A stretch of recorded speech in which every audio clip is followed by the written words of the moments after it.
And I don't know about you, but I have been craving candy since that last episode that we did. Yeah. Me too, man. Me too.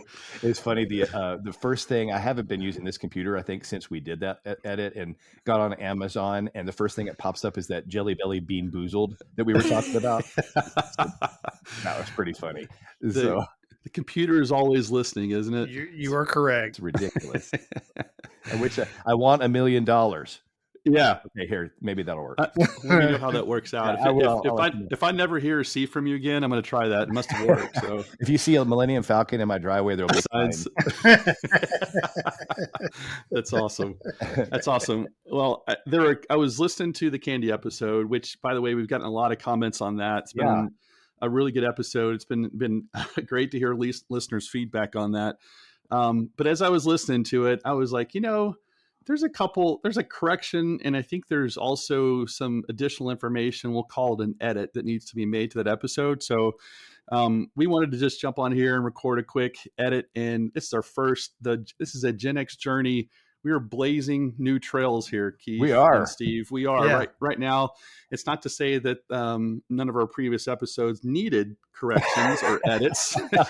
It's just to say that this is the very first one we're actually doing it on. So I don't know what that says about us, where we feel like candy has risen to a level of importance where we need to make edits and corrections. I mean, it's always been priority for Gen X. So yes. So in that episode, we were talking about banana candy, and I said that my only banana candy that I actually really liked is the banana Laffy Taffy.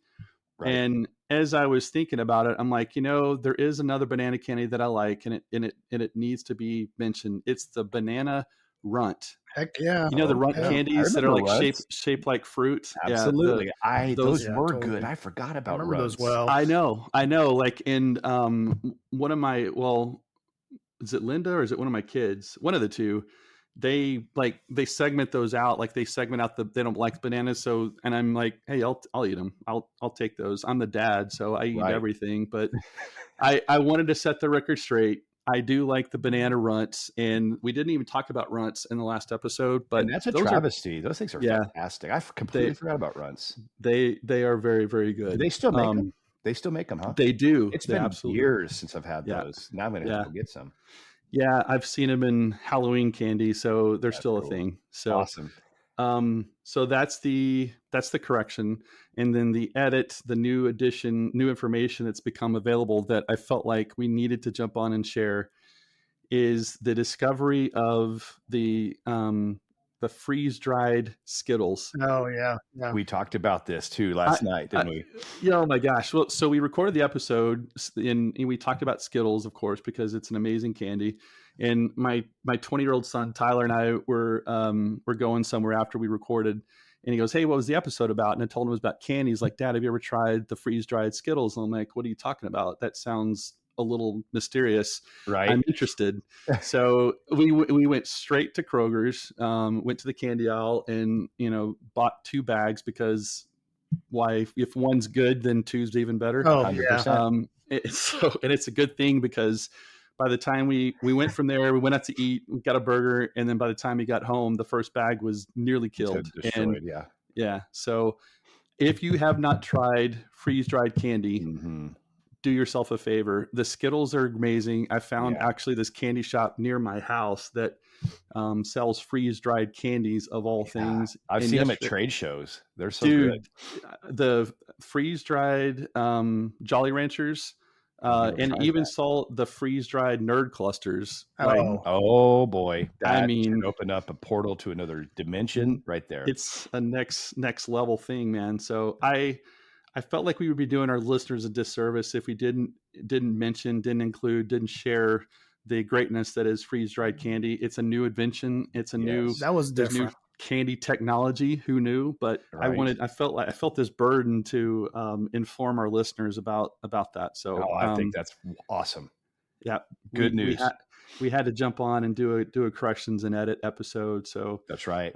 Mini episode, but exactly episode, but on to the main one. Let's do it. Yes. All righty. So, am I doing the introduction here?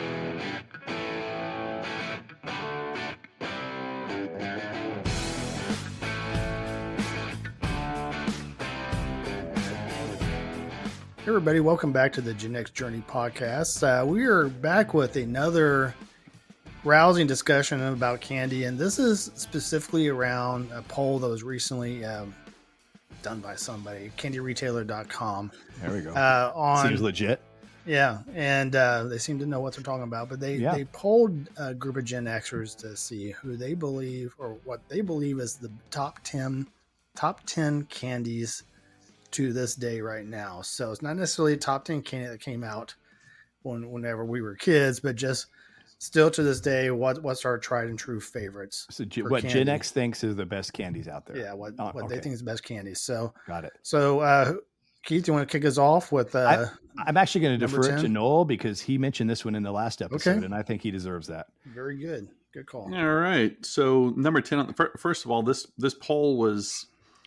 I was reading through the notes on the poll just to kind of provide the readers with some background. So they this was put out by like you said, the candy retailers, and they have an email list of 200,000 subscribers. And I'm just trying to figure out like what kind of person subscribes to a candy retailer email list. But anyway, maybe it's one of these where they just sort of put people on it. So almost 29,000 votes though. It's pretty good. I know. Well, no, 42,780 people responded, and then of those, you're right. Yeah, okay. I see what you're saying. So, 29 voted for this top 10, right? Okay. Yes. Got it. So it's a pretty big sample of people. Yeah, but it is. Anyway, I'm providing that just to kind of provide with, I guess, some credibility, I guess, or some substance to this to this list. But and I'm gonna post this link in the notes because there's a link also to the 170 brands that they presented to their subscribers. I'd like to see them. Interesting. Yeah. Yep. So, all right. So number 10 on the list, and this ties in perfectly to the last episode. If you didn't listen to that, you definitely should. But it was great. In it, I talked about the Starburst jelly beans, and Starburst is number 10 on this list. It secured 1,380 votes. And proves that the Gen Xers know their candy. And you guys, I got to be honest, it's a little disappointing. Neither one of y'all have tried this before, and it's just come on, get with the program, get some Starburst jelly beans out there. Well, this actually the vote is for Starburst in general, right? Yeah, they're saying Starburst in general. It's confusing because the pictures the vote is about Starburst, the traditional Starburst, but it is showing a picture of jelly beans. But you guys have had Starburst before, right? Oh yeah, every Halloween. Okay, good. Yeah, thousands and thousands of them. I would hope by now. Yes, but absolutely, one of my cavities is called Starburst. I believe it. Heck yeah. So that is a tried and true candy. One of my favorites. They actually have. Well, yeah, I won't go there. There's energy drinks and stuff that are Starburst flavored, which if you ever tried those, I'm really sorry because they're not that great compared to the actual candy. But anyway, that's Starburst. Starburst is number 10 on this list. Yeah. Keith, do you want to go with number 9? And I think I will because there's a little interesting side note about this, and this is the Twix candy bar. Y'all like Twix? Yeah, I think it's legit. Gosh. I think they're pretty good. So here's the fun note about this. I think we'll appreciate this. So Twix was actually invented in 1967 by Mars. Mars seems to be pretty legit in their candies, right? And it was actually in England. It was invented in England. And here's the fun part. The original candy bar was known as Raider. Oh, really? Yeah. Okay. It was known as Raider. It consisted of a shortbread biscuit covered in caramel and milk chocolate. The concept was to create a biscuit bar that combined chocolate and caramel. Well, you think. So the name Twix was later adopted for the candy bar in the United States and other regions, while Raider continued to be used in some European markets up until as late as 1991. So interesting, huh? Wow. How about that? All right, Steve, what's it got next? Yeah, so number 8 is Skittles, and that was that was my prediction, right, from the last episode. Yeah, sweet. Yes, sir. So it's a great candy. I mean, we've had endless amounts of this candy. It comes in a fruit rain. I can't talk. It's all right. It's a fruit rainbow. You were going. You just say it one more time. You talk while I move my mouth. Okay. And then I think we really like the Skittles, and they come in a variety of fruit flavors, and I like this, and I have a big. I will stop there. Anyway, I wish our listeners could have seen that. That was something. We need to do more video episodes. Yeah, we really should. That'll be our July chore. Anyway, this candy kicked ass. That's all I gotta say, and I agree with it being on this list. Yes, so good. All right, Noel, back to you. Well put, Steve. Approves. Yes, number 7 is a candy we did not talk about in the last episode, but it's one of my favorites. Now, I have talked to people that have very strong feelings, either pro or many against the number 7 on the list, and that's the Almond Joy bar. Really? Yeah. Steve, are you a pro or against Almond Joy? So I'm against it being in the top 10. I'm disappointed by what's not on this list. And while I think this is a quality candy, to me, it's like there's no way Gen X, of all the candy innovation we've seen in our childhood, that this candy is on the top 10. Breaks it into the top 10. Not only just the top 10, but number 7. Number 7. I mean, it's above Skittles. Yeah, that says a lot. It does, doesn't it? Because I thought for sure Skittles would be further up the list than number 8, and it's above Twix, which I don't know. I don't think I would put it above them personally. I don't think I would either. It's good, but I agree with you. I don't know if I'd put it in this order, but if you've never had an Almond Joy bar, it is basically chocolate and coconut, and there is a almond, obviously, and it's joyful too inside the candy bar. But I love it. I do like the flavor of chocolate and coconut together. It's pretty nifty.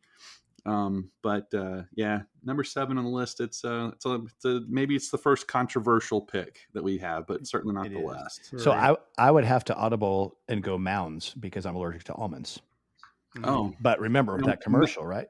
Almond Joy's got nuts. Yes. Mounds don't. No, don't. Because yeah. Sometimes you feel like nut. Sometimes you don't. That's right. That's right. So I mean, maybe just the commercial alone is why Gen X knows this and votes on it. You know, that was a heck of a good commercial. Doesn't it seem backwards though? Shouldn't mounds have the nut? Because it looks like a mound. It's just a food for thought right there. So no doubt. Or thought on food, whatever. Yeah. Ooh, Keith. Okay, so the number 6 slot, which is another one that I'm I can think of so many others that I would put ahead of this. So and that with 20,052 votes, the number 6 spot goes to the Milky Way bar. Y'all thoughts? This is not one of my favorites. I'll be honest. It's it almost seems like it's missing something to me. Yeah. It doesn't stand out. Like you eat one of the other ones and it's like, I would go back for that. I don't know that I'd necessarily go out of my way to get a Milky Way. No, I wouldn't either. But here's interesting story. So it's actually one of the oldest candies on this list. So it was actually created in 1923. Actually Frank C. Mars. So I'm assuming the dude that Mars is named after created this. So here's the fun. Without Googling this, can you all tell me why it's named the Milky Way? I thought this is some history that I thought was really interesting. Is it because the galaxy that we're in? What do you think, Steve? Which Mars is in? I was going to say maybe because when they pulled the caramel, it looked like the Milky Way. I don't know. I see, and I've always thought it had to do with space and Mars and Milky Way too. But the interesting thing, the bar's name and flavor were inspired by the popular malted milkshakes of the time, not the Milky Way galaxy. So there was a malted milkshake called the Milky Way. And so interesting. I didn't know that. It was originally manufactured in Minneapolis. So there you go. Did not know that. I didn't either. Learned something new today. It sounds like still won't eat it, but I learned something new today. But it doesn't sound like the Milky Way should have been made in like Milwaukee. Milwaukee. Milwaukee. Yes. Alice Cooper. Tell us more. Exactly, from Wayne's World. Yes, sir. Actually, it was called Milwaukee. Milwaukee. One of my favorite parts of that movie. Absolutely, without question. He's wearing all the makeup and everything, and he's all educated. Actually, it's Milwaukee. That was legendary. Like I became an Alice Cooper fan that day that I saw that movie. I did too. Anyway, that's all right, good stuff right there. All right, moving to other ones. All righty. So moving on to number 5, which is I'll agree with this one being on the list. I've also consumed a tremendous amount of what is at number 5 is the Jolly Rancher. What's your favorite flavor? I probably like the apple the most. Me too. Hands down. Really? Okay. Yeah, me too. Yeah. We need to throw a poll up to see who likes the best Jolly Rancher. What's the best Jolly Rancher flavor? Yeah. Hands down, green apple. Cherry is my close second, but I also like the cinnamon. That's one of the few cinnamon candies that I could handle. Pretty good. So speaking of cinnamon, so I was trying to figure out like how many total flavors of Jolly Ranchers there are, and couldn't find that number exactly. But they talked about discontinued flavors, and there was a mix. There was lemon, which was discontinued in 2013, which I'm surprised that lemon's no longer in the bag. Yeah. Peach flavor, which I don't remember that being a flavor. I would have liked that one. They had one that was called the Hotties Mix. And it had unique flavors such as watermelon and cayenne, blue raspberry and sriracha, cherry and habanero, and green apple and ginger. And they discontinued that in 2019. I'm curious if our listeners have ever had that mix. I would like to know that. Yeah, that's pretty cool. They had the fruity batch that included like strawberry, mountain berry, lemon, orange, and pineapple. And then Keith, you mentioned cinnamon, but like that flavor called cinnamon fire. Cinnamon fire. It was fire. That's right. Cinnamon fire. Which they also discontinued. Which I think they should bring that one back. I bet that was fun. Oh, it was a good one. Yep. Yeah. Like I remember I could eat it, but I like had to take it out of my mouth every once in a while because it was hot. It was hot. It was a good one. On cinnamon, this is a little. Are you done, Steve? Yep. Sorry, I'm drinking from a beer, so you're good. I'm ready to take an exit, a slight detour here through the land of cinnamon candies because Keith brought it up. Okay. I personally have not been like a real big cinnamon candy fan until I got a little bit older. I did not like these as kids, but as I got older, like the atomic fireballs are the bomb. Yeah, the bomb, and then followed by hot tamales. Hot tamales, man. Yeah, man. Hot tamales. And red hots too were also a fan favorite in my house. But so, have you all ever made the red hot cider? Did I talk about this at the Christmas episode? Yeah. Yes, you did. Man, yes, you did. It's so. My mom used to make it as well. Yeah. Oh, so good, so good. Like we literally, the only place we can find red hots right now is at Walmart, and so I think HEB actually. And so we hunt them down starting November just so we can find some, and they're getting harder and harder to find. So yeah. I remember the atomic fireballs. That's super nostalgic. No, it came in that clear bucket, just packed full of them, and man, it was amazing how fast we could clear out those tubs. Oh man. I used to have one of those in my office at work, and I would eat an unhealthy amount of those, and oh man, so good. Don't make me want to go to Sam's and buy one. I know. They still sell it at Sam's. It's surely probably get it on Amazon. You can get everything on Amazon. Oh, absolutely. Yeah. Oh, that's so good. All right. Sorry for that little detour. Oh no, perfect detour. Awesome. Beautiful. You got me thinking. So back to our list. Jolly Ranchers was number 5, and number 4 is the Kit Kat bar, which, oh my gosh, is the best. Legendary. Not the best, but it's legendary. I see and agree with the top 5. Totally. Yeah. The top 5, 100%. I feel like 6 or 10 was like chosen by a group of people playing in a bridge tournament or something. I mean, it's I mean, here, can you pass the almond joys, please? Yeah. I think that's more of a boomer candy, in my opinion. I'm with you. I agree. Mm-hmm. I agree. Incidentally, Atomic Fireballs on Amazon, 240 piece bucket, $40.99 on Prime. Heck yeah. There you go. Dude, thank you, research money department. Well spent right there. Money well spent. So the Kit Kat bar, so good. I don't know if there's anything else to say about it, but it's just doggone good. I'll tell you that much. But it is Kit Kat. It's so good. I love it. So number 3, is it me? Is it my turn? Right. Yep. It is your turn. We're in the top 3, fellas. Yeah. And I agree with this one too. It's not one that I'm sitting there thinking nostalgic thoughts about, but it is a old standby, and that is a Snickers bar. Right. I mean, I really don't think that you can't put that in a top 5. And I don't necessarily think it's a Gen X thing. I think anybody likes a good Snickers, because you know what? It really satisfies. I had to go there. Yes. They really do. Yeah. They really do. You're so right about that. Not just a clever slogan. Yeah, no, I mean, that's one that it would be the small ones in the Halloween candy, but I would go for the big ones too if I needed to. Because I felt like it was just more like when I ate a Snickers bar, I felt more full.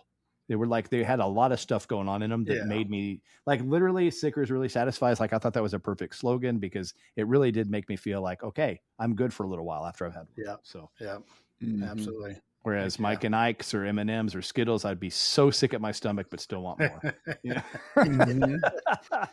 But yeah, good stuff with the stickers. So, all right, y'all ready for number 2? Hit us with number 2. I'm super excited about this one because I agree. I could almost put this one at number 1 spot, but I think number 1's right here. But number 2 is a Reese's Peanut Butter Cup. And can I go back real quick? I forgot one last trivia question about Snickers. Oh yeah, go for it, Keith. Do you know where how they named Snickers? How that came up? No, they were laughing whenever somebody was trying to come up with a name. They're like, Snickers. That's totally not it. So again, back with in the Mars family in 1930s, they named this candy bar after their favorite horse, Snickers. Really? How about that? There you go. How about that? So anyway, okay, sorry. Back to you, Steve. It's good. I love little. Good thing the horse wasn't named like Nene or something. Yeah, yeah. We want a Nene. I'd like a blizzard with some Nene bar in there.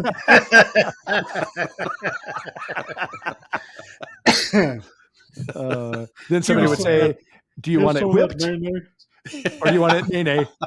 You want a whip or Nene? I'll take a Nene. I love that Nene bar. Is a Nene with some whip on top? Anyway, so I'm happy that this one's coming to you, Steve. Because you're pretty convicted with this one. So this one worked out pretty good. This list for you. It did. So the Reese's Peanut Butter Cup, fantastic. I don't want to ever know. I always imagine whenever your days on Earth are over, you go up to heaven hey, just if you case curious, you had 4,389 Reese's Peanut Butter Cups in your life. I'll be like, it doesn't surprise me. I would love to know that stat. Steve would be like, "Is that all?" Yeah, really. I'd tell you the thing that really just, they show a picture of the king size, so the 4 cups to a sleeve. I think that's fantastic. Big fan of the big cups now, though, like the double size cup. To me, that's next level. You got to try those, and they even have some with Reese's Pieces inside of them. No way. Yeah. Which I can do that. Yeah, I don't like Reese's Pieces a lot, but I can do that with the peanut butter cup. Really? Yeah. I feel like they should be separated. That crunch in the middle of it is good. Okay. All right. It's the texture thing. Gotcha. Yeah. You're a complicated dude, man. I agree, man. I mean, it takes layers for Steve. It's layers. This is a complex candy connoisseur right here we're dealing with. Yeah. I love it. So by the way, going back to the Kit Kat, if you put a Kit Kat next to a Little Debbie's Nutty Bar, I'll pick that Nutty Bar all day long. Okay. Really? Yep. 100%. Why? What is it about the Nutty Bar that tastes better? That is a good reason. Yeah. That is hard to argue with. That is definitely hard to argue with. No, I'm super excited that you have number 1. Yeah, I am too. And I want to just stop here for a second. Hopefully our listeners have been paying attention and they're like, hey, there's one that's missing. Why has it not been mentioned yet? And I'm hoping that number 1 is not a surprise because it really shouldn't be. If you've been paying any attention at all, there is definitely one candy that we have not mentioned yet that definitely belongs in the top 10. And that one's Mr. Goodbar is M&M's. Oh, sorry. No. It's M&M's. M&M's. M&M's are, I mean, we mentioned this, I think, in the last episode, but I mean, it's just an iconic food brand, iconic candy. And a couple interesting facts about them. They were created in 1941 after Forrest Mars Sr., which I'm assuming is either Mr. Mars or his son or something in the Mars lineage. Of the Mars Company founder, according to the research department. Okay. So it was created in 1941 after he saw soldiers in the Spanish Civil War eating chocolate pellets coated with a hard shell to prevent melting. Interesting. So this led him to the idea of candy-coated chocolates that could withstand heat. They were originally sold only to the military. So during World War II, M&Ms were exclusively sold to the U.S. military for soldiers' rations. I didn't know that. The hard candy shell kept the chocolate from melting, hence the slogan, melts in your mouth, not in your hand. So much. But yeah, it was originally developed for the military. So they were able to have something sweet over when they were fighting the wars and stuff, but wasn't even available to the population back then. But the first M&M's colors were red, yellow, green, brown, or brown, and violet. And the tan color, which was, do y'all remember the tan color M&M? I do. Yeah, I do. Do you remember when that color was replaced and what it was replaced by? Don't remember that. Well, I'm pretty sure it was replaced by when they brought back the color red, if I remember right. And I'm going to guess that was like in 86, 87. Keith? Man, I would say, so what were the original colors? Red, yellow, green, brown, and violet. Okay. The reason why I don't even know what another color is because at one point I recall them taking away the red because they were worried about was like cancer causing dye in the red. Yes, that was in 1976. They discontinued because of public concern over red dye, FD&C red number 2, which was linked to cancer. So anyway, but that was and actually it was the funny thing is it wasn't even used. Like the red M&Ms didn't even use that dye, but because there was a public outcry about it, perception of it. They just took them out of the candies just to kind of calm everybody down. But they came back in. I got nothing. So was it red? They came back. They came back in. It was not. They came back in 1987 after being gone for 9 years, from 1976 to 1987. So Steve is right, but the tan was replaced by what? Or what replaced tan? Blue. I was going to say blue, but I felt like that was weird. Yeah, and in 1995, they took a public vote, so they asked everybody to vote and stuff. And I'm assuming back in 1995, well, there was the internet, but it was pretty primitive. So this was probably like a mail in your ballot kind of thing. Probably. But blue was the color that was picked by the public, and it became a thing in 1995. So there you go. Impress your friends and your enemies with that little piece of M&M candy trivia.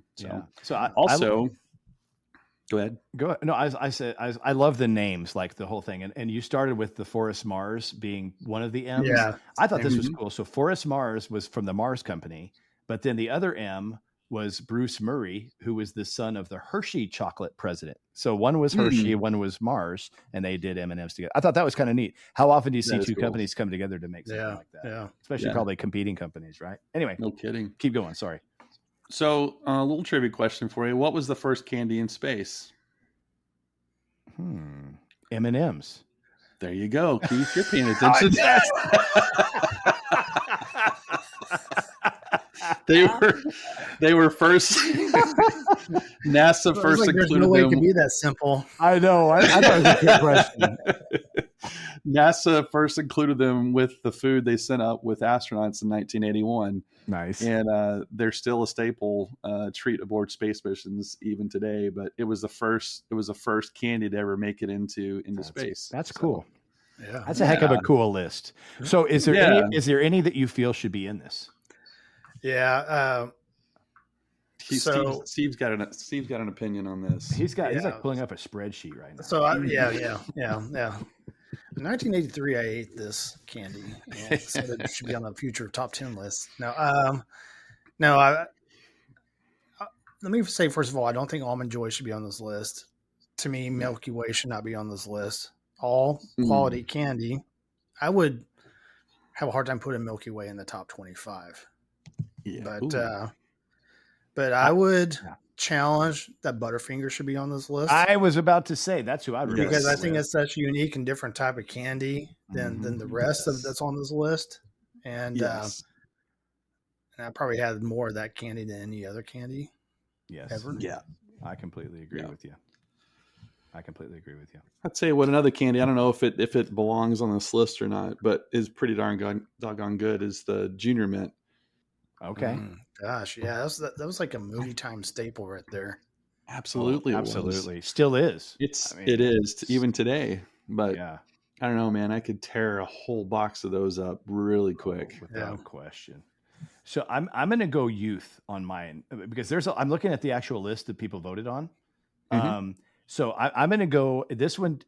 Just going through this list, it may not be the best one, but when I saw it, it put a smile on my face, and that was the Lick-O-Made Fun Dip. Oh yeah, have that little remember the white stick with the powder? Yeah. And the stick was candy as well, right? Yeah.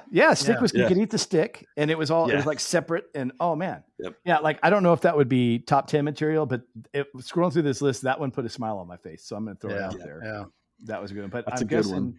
Oh man, yeah. I'm guessing if I was going to add one, I would say, well, Pop Rocks weren't on that list, were they? No. Wow. That's surprising, isn't it? Yeah, I would probably say I would have probably put Pop Rocks in there before some of the others. And I'm surprised there was no gums like Bubble Yum, Bubblicious, like Chew? No, or Wrigley's, anything. It was all just none of that. That was kind of surprising. And those are votable on this. You're right. Yeah. So, and remember the chiclet? Oh yeah, man. Oh yeah, little yellow package. Yes. Well, here Pez dispensers on this vote list too. Hot Tamales is on here, Noel. You mentioned that. Is it really? Yeah. Yeah. So there's some others that I'd be voting before freaking Almond Joy. Yeah. Lifesavers. Come on. Yeah. Oh. So a great candy bar that I really liked. I wouldn't put it in the top 10 list, but I love the whatchamacallit bar. Those were pretty good. Yeah. I remember when those came out. Those had a little bit of everything. Yeah. It was a good one. So good list though. I'd be curious for our listeners, what candy did you think should have made this list? I think that should be something we need to put in the comments to vote on, something of that sort, or just at least let maybe here's what we do. We let people go in the comments and say other candies that should have been in here, and then we take a poll of those other candies and see. There you go. Yeah. So let's do that. We will tie that in with this. But Lifesavers didn't make it. I know, it's crazy, right? Jeez. There's a lot. We should drop this link with all these brands in there. Absolutely. And let people kind of scroll through those and pick out ones, because there's a lot. There's a lot of these I even forgot, like Smarties. Yeah. Oh gosh. Sweet tarts. Yeah. Sweet tarts, man. Yeah. Oh, look at the Tic Tacs even in here. Oh, I could go on and on. This is crazy. This Tic Tacs a candy though, really? I mean, the orange ones are. The other ones are mints, but the orange ones are candy. Yeah. I'll fight you for that. That's right. You will. But drop those in there, because this is a great list. And if you're a really candy connoisseur and want to sign up for Candy Retailer's mailing list, I'm sure there's a link on their site to do that. I bet you there is. So it's a great list. It's interesting. Is a good list. Yeah. So fun topic. Good topic. I really enjoyed that, and looking forward to what's to come. So a couple of other episodes coming out that we're looking forward to. We've gone through some candy till we're literally sick at our stomach with it. So, but here's what we were talking about different things. Steve talking about getting on his bike, riding to 7-Eleven. Okay, so the next topic that we're going to be talking about is the lost art of being bored. Things Gen X did to survive childhood without constant stimulation that we have out there today. So stay tuned for that. And also pre-Google wisdom, how Gen X learned stuff the hard way. So those are going to be our next two episodes. Looking forward to sharing those stories with you. Drop us a line if there's other ideas you'd like us to cover, other topics that were relevant to Gen X or something of that sort. And we look forward to it. I'm still looking forward to the day where we have a competition between some sort of a teenage to 20-year-old trying to navigate with a physical map. And we're going to be doing that at some point. It's going to be fun. We really need to do that. Yeah, I think it'd be so much fun. We should race. Like get Noel, get one of our amazing race. Yeah, get one of our teenagers each. Put us in a car and see if we can get to the same destination and see who wins. That would be so fun. Yes, we need to do this. I think so too. It is. It's amazing race material. That's totally what it is. See, at first I thought you were going to tease the much spoken about the pickleball episode. I mean, that's coming up, man. That's coming up. 2027, maybe. I mean, who knows? at the earliest. Okay. Just you don't want to tuned. rush these things. You don't want to rush these things. No, pickles, they have to be pickled a little bit. They have to age. That's right. Right now they're cucumbers. Right now, exactly. Who wants to eat a cucumber when we can wait on a pickle? Too much crunch. It's not cucumber ball. It's pickleball. That's what I'm saying. So. All right, everybody, stay tuned, and we'll talk to you in the next one. Take care. Thanks, everybody.